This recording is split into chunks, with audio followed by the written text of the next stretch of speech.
those seats. So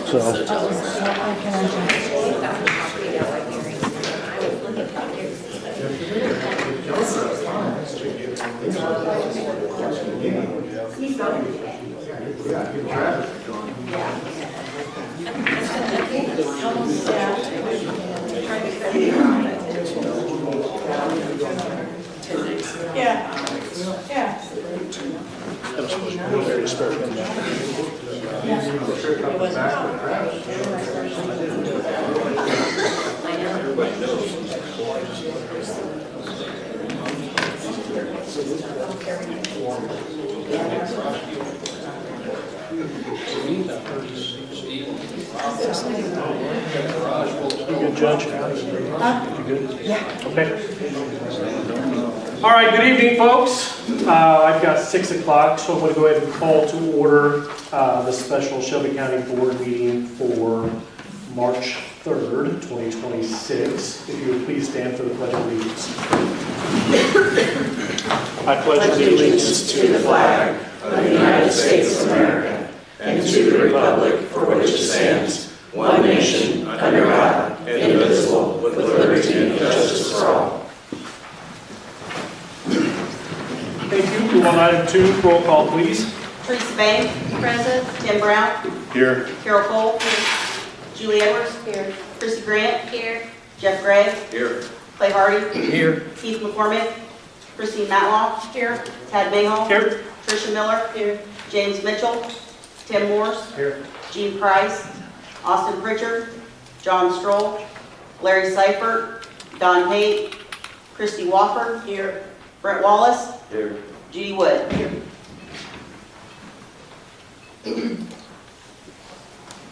We have one. Okay. Thank you. All right, move on to item 3. Thanks, sir. Yep. Move on to public body comments. I do have a list here. Tricia? Yes. Hi. Would I do stand up? Sure. Well, actually, it's just something I want to say to Erica. I just had to put my husband in a nursing home. 2.5 years I struggled on my own to get it right. And I couldn't do it because physically and mentally I was not up to it.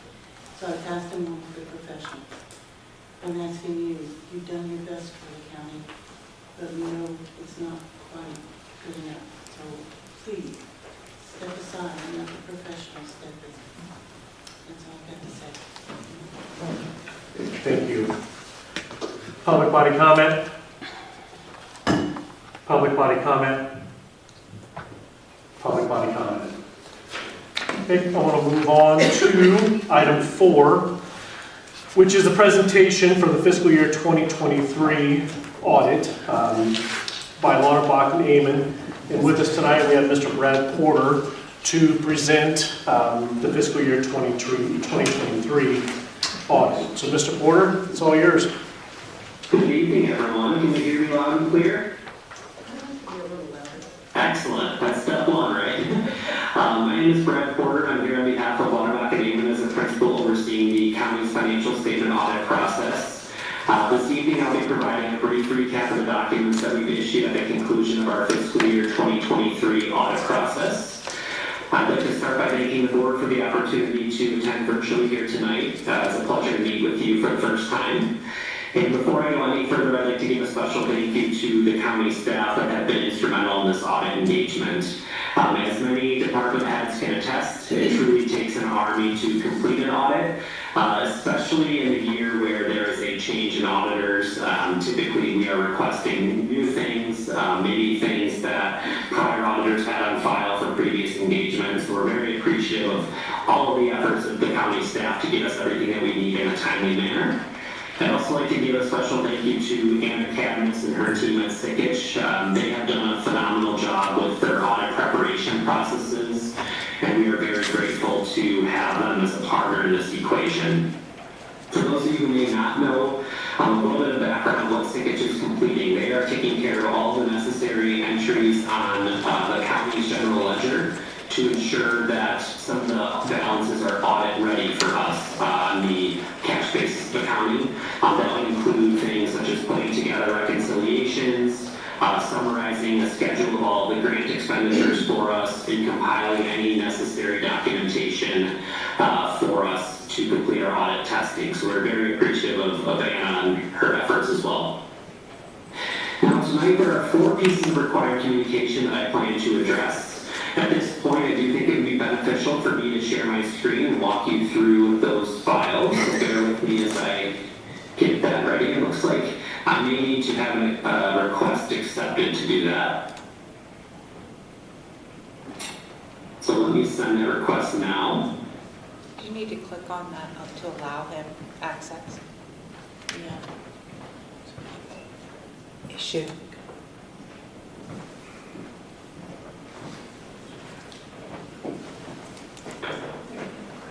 All right, there we go. I think I should be ready to go. So let me get situated here.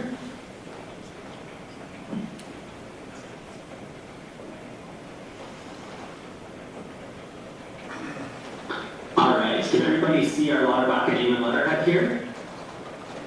Not quite yet. There we go. All right, you guys thinking. How about now? Can you see it loud and clear? Yes.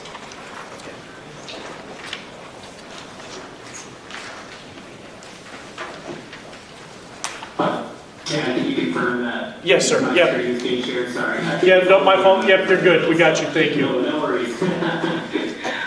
All right, so the first piece of required communication that we have here is what we call our SAS 114 letter. In accordance with Statement on Auditing Standard number 114, we are required to state whether or not we had any disagreements or difficulties that we had encountered during our audit process for the fiscal year 2023 audit. And I've highlighted here, and I'll zoom in a little bit for you, but ultimately in the SAS 114 letter, we had no such difficulties or no such disagreements with management throughout the course of our audit process. Now, SAS 115, Statement on Auditing Standard number 115, requires us to issue a letter to the board, ultimately outlining whether or not we had any significant deficiencies or material weaknesses that we identified during our audit process, with material weaknesses being the more pervasive in nature.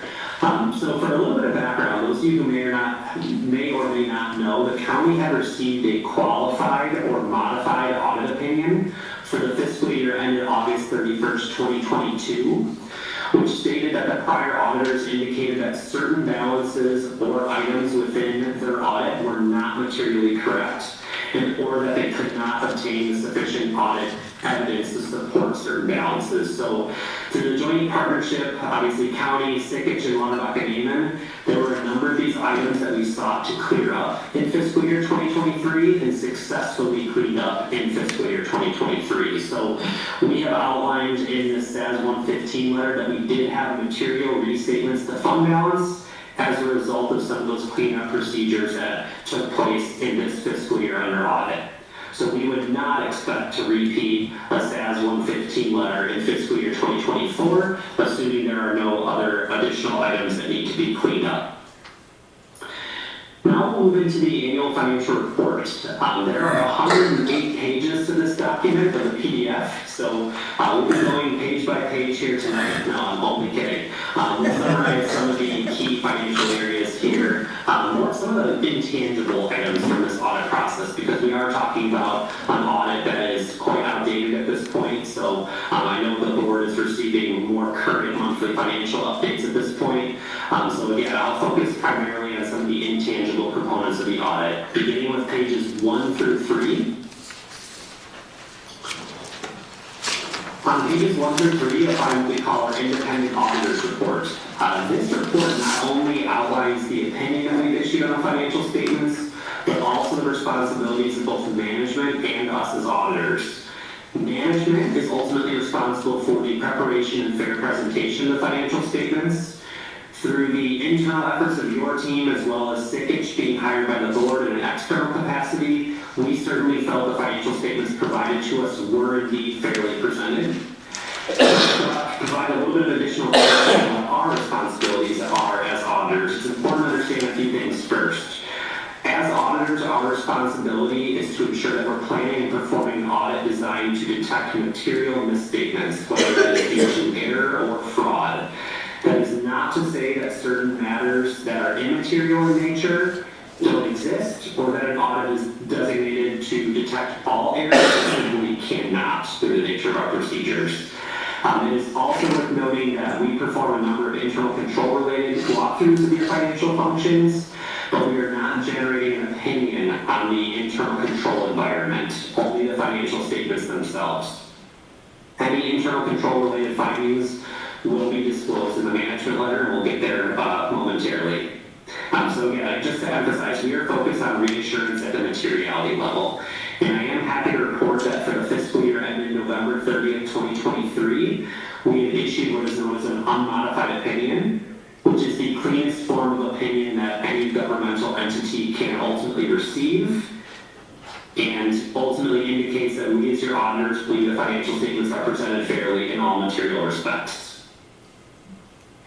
Now I'd like to scroll to page 9 here, which is our statement of revenues, expenditures, and changes in fund balance for our governmental funds.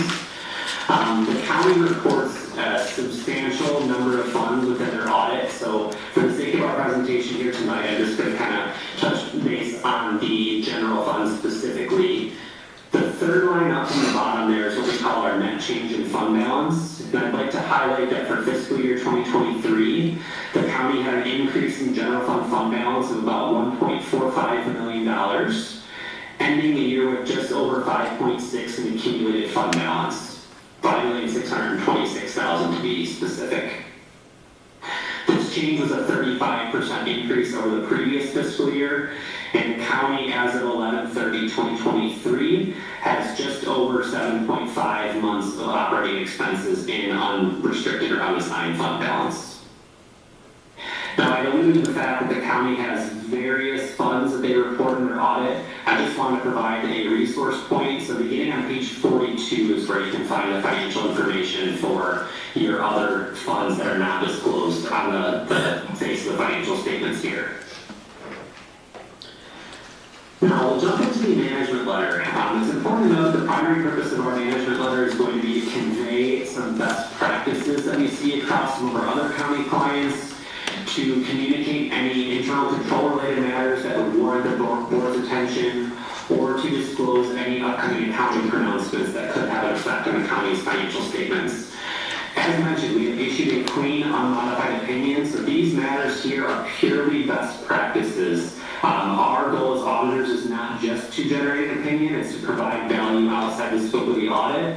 And I know I have a great deal of excitement in some of the conversations that I've had with members of the county staff that a lot of these items are easily actionable, and I know we'll be helping provide sample policies, things like that, to make sure that year over year we are at least addressing a couple of these comments. So we have 8 current recommendations as a result of our fiscal year 2023 audit process. The first comment is what we call a policy and procedures manual. It is absolutely best practices in our industry for our clients to have a policy manual that outlines the specific procedures that should be occurring within the various key financial related functions, such as cash receiving, disbursements, etc. And again, I just want to stress the importance. Having that in writing is really important. Obviously, doing the procedures is one thing, but documenting them is another. It allows for seamless transition plans down the road. Comment number 2 is with regards to grant administration. I know this is a little bit complicated with county engagements because of the decentralization, but I do think it is very important that the county is identifying a key individual or key role within the various grant-related functions, and that those individuals are tracking all grant receipts, grant expenditures, grant agreements, etc., so that come audit preparation time, those individuals can act as a cohesive unit and work together to put together what's called the schedule of federal expenditures, or the data report that is ultimately required to be submitted to the state. It's hugely beneficial when we have a cohesive unit that is preparing those schedules in advance of the audit process. Now, comments 3 through 5, I'm going to kind of gloss over because ultimately, comment number 3 was with regards to outstanding check write-off policy, comment number 4 was capital asset policy, and comment number 5 was fund balance policy. All of these are simply best practices that are recommended in our industry to ultimately go by the board for formal approval. And I just want to highlight that our team has countless sample policies that we can provide. Now, they are not a one-size-fits-all, unfortunately, so there are going to be some changes that are going to be needed to tailor those policies to the uniquenesses of the county. But just know that Waterbuck, Damon, Sickich, internal team are all committed to assisting with providing sample policies so that we can make sure that some of these are ultimately approved by the board and put into motion. Comment number 6 is with regards to timeliness of audit. It's no secret that obviously we are issuing the November 2023 audit here in March of 2026. So anytime one of our clients issues their audit beyond the statutory compliance date, which is 180 days after fiscal year end, plus the 60-day extension that is typically allowed by the comptroller's office, we include this comment within our management letter. I know that we are full steam ahead on starting the 2024 audit already. I know Anna had provided us with everything that we need to get started on that. And as mentioned to Tad earlier on a phone call today, we are full speed ahead on getting right into the testing for 2024. So hopefully the board feels the momentum sort of shifting here as we are full steam ahead, as I mentioned. Comment number 7 is what we call off-balance sheet accounts. There were a number of bank accounts that we had identified during the audit process and Anna's team identified during her preparation process that are not currently recorded to the county's general ledger. From our perspective, it is essential that all accounts associated with the county, whether it's by federal ID number or any other tying factor, need to be recorded by the treasurer's office into the county's general ledger. That is not to say that the treasurer's office needs to be controlling the activities within those accounts, but at the very least making sure that all of the activity in those accounts is being reconciled and recorded to the city's financial software. Because ultimately Anna and the Sickich team come in, they take all the annual bank statements for those accounts that have been identified and they record the activity to the trial balances. We'd like to see the county be more proactive in that and have all of that activity recorded prior to the audit preparation taking off. And last but not least, we have funds over budget. It's worth pointing out that this is the working budget that the county established for the fiscal year, and we are required to disclose whether or not any of the funds reported within the audit had exceeded the working budget for the fiscal year. So we have the Social Security Fund, the State's Attorney Forfeited Fund, Sale and Air Fund, and Drainage Fund that had exceeded their budgets when we compare actual expenditures to budgeted expenditures. So just something for the board to monitor there. I know this was a little bit of a nuanced fiscal year, having it be 15 months, so can certainly relate to timing of expenses and things like that. But just want to highlight, none of these comments affected our unmodified opinion on the financial statements, and as noted, we're really excited to see where the county is going with all things audit and finance. That concludes my coverage of the audit documents here this evening. I'd be happy to field any questions. I know I have tried my best to get responses back to the board members that have inquired and provided questions at this point. So hopefully my presentation here this evening did answer some of those questions. Okay, thank you for that. So in that light, I'm going to go ahead and move on to item 5 to open it up for discussion and questions. So if I could have a motion on item 5, which is discussion and vote to approve the fiscal year 23 audit report as presented. That motion, Ms. Matlock, second Ms. Bain. Okay, if it's all right, I'm going to go ahead and start with a couple things that, again, you alluded to that we've had conversations about. First and foremost, I want to thank you for what you and your team have done at this point to get us to this point, the cooperation with Anna and her team at Sickich, as well as the department heads and their cooperation in helping us get this data together. Thank you for addressing item 7 in the way that you did. We will work with those that have off-balance sheets to make sure that their information is being run through the treasurer's office so we have a record of that. And if we need to create a policy for that, we will get with you on what that looks like. And on policy, you and I have talked before, and again, I appreciate you reiterating that you do have samples for us, especially with some of these that look like they might be a little bit cumbersome to write. So I will be in touch in the near future for the Budget Audit Legislative Committee to begin the work on those products right away. So thank you. Some are easier than others. There is like an outstanding check policy, a one-pager that's seemingly pretty simple to implement, just making sure that there's no stale checks that are older than the 3 years outstanding on the bank reconciliations, which I don't believe was an issue. It's just more of the fact that having that policy in writing is the best practice. So. Yeah, thank you. And again, I've read through this, and I know the committee has as well, and we will get on this in our next opportunity to start getting some of these policies. The one thing that you and I have talked about quite a bit off and on, which is item 2, as it relates to not only the grants, but also the decentralization. Could you do me a favor and touch a little bit more on the importance of decentralization as far as the internal controls within the different departments versus having everything housed in one spot? Yeah, as I mentioned, it's a little bit more complicated for a county client.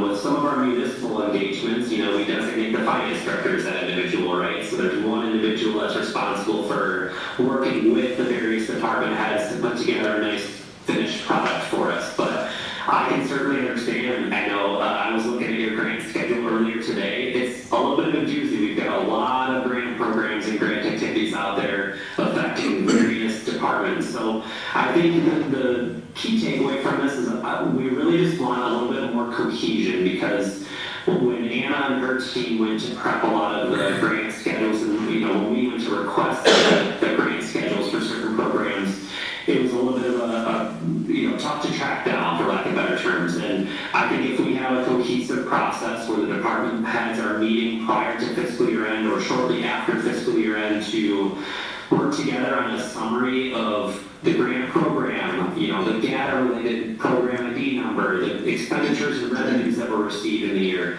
that will really help to streamline the audit preparation and audit processes. And to that point, to summarize what we've talked about, is really designating somebody within each department, whether it's grant specific or not grant specific, that really does take care of the bookkeeping, and that person will be responsible for collating the data going forward, would help shorten up these processes. Is that correct? Yeah, there's just so much sensitivity in the industry right now pertaining to grants, especially after the Grant Accountability and Transparency Act was passed by Illinois state legislation. And so it's a very sensitive topic, and one that we spend the vast majority of our audit procedures on. Rightfully so. There's obviously some large dollar amounts being awarded to the county. We need to make sure that the expenditures are being expended in accordance with the compliance requirements of that specific grant.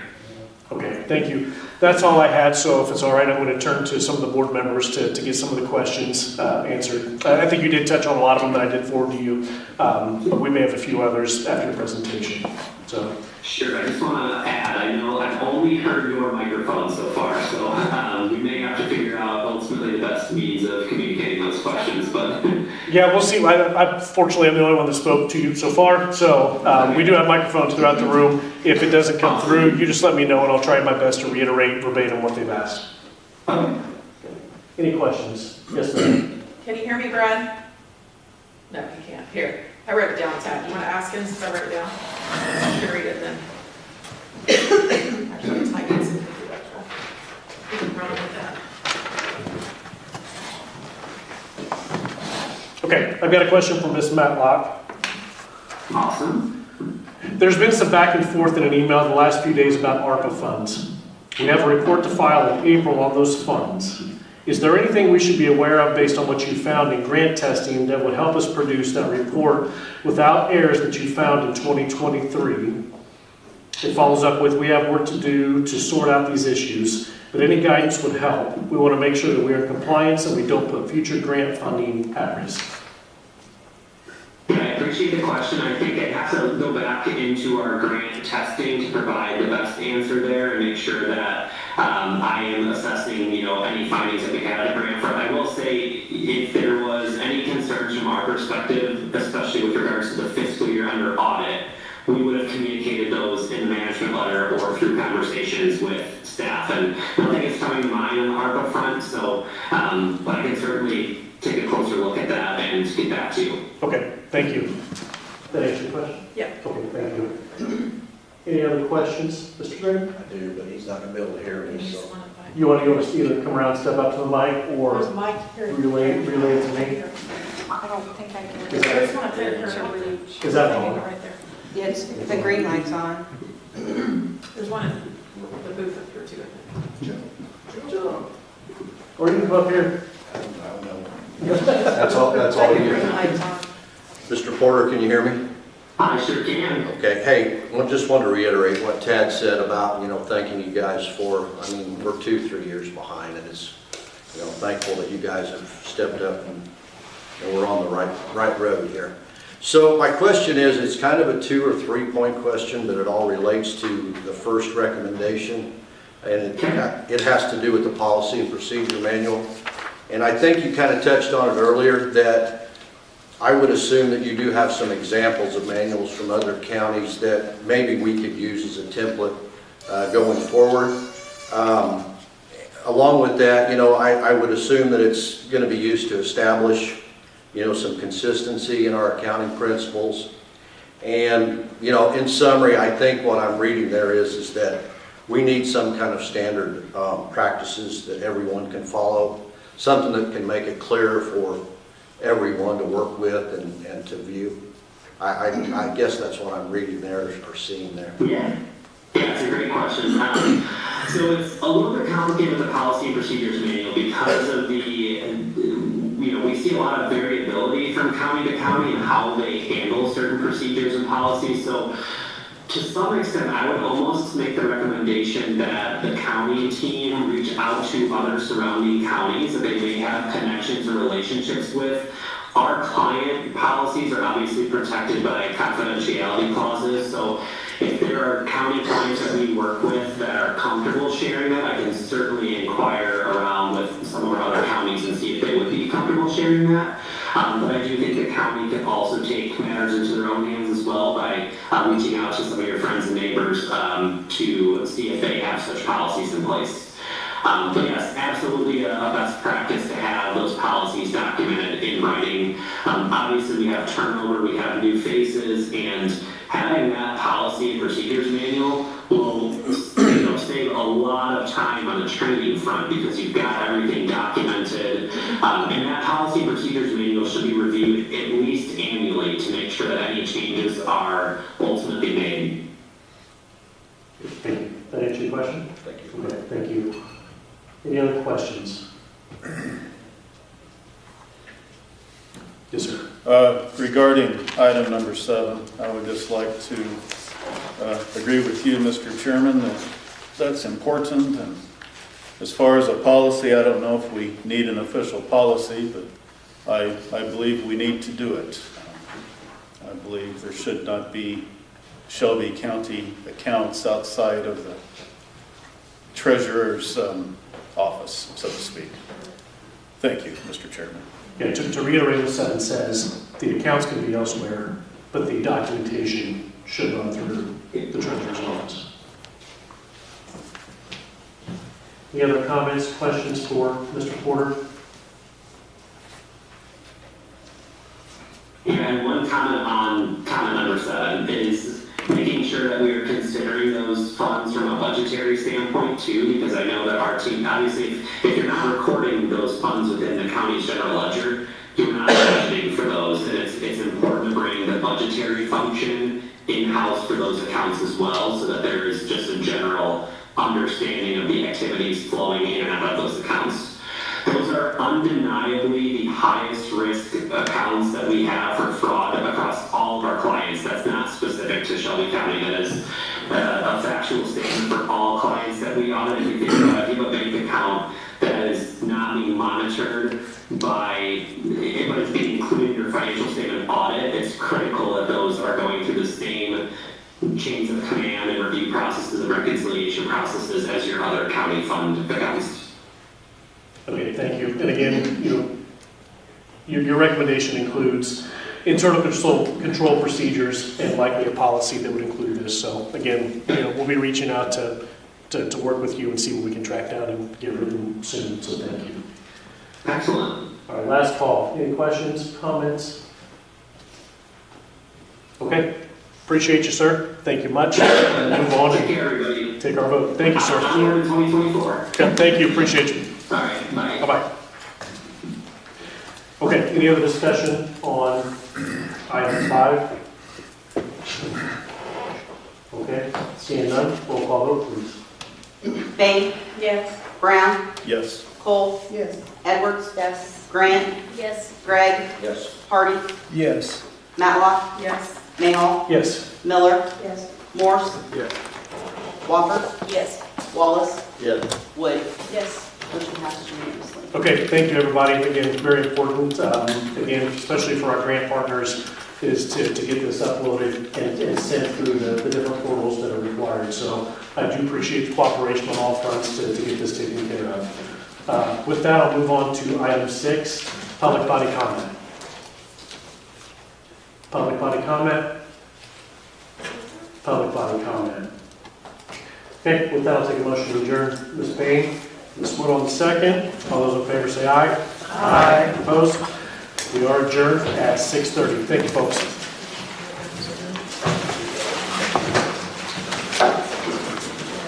Do you have any more of this spiral? Oh,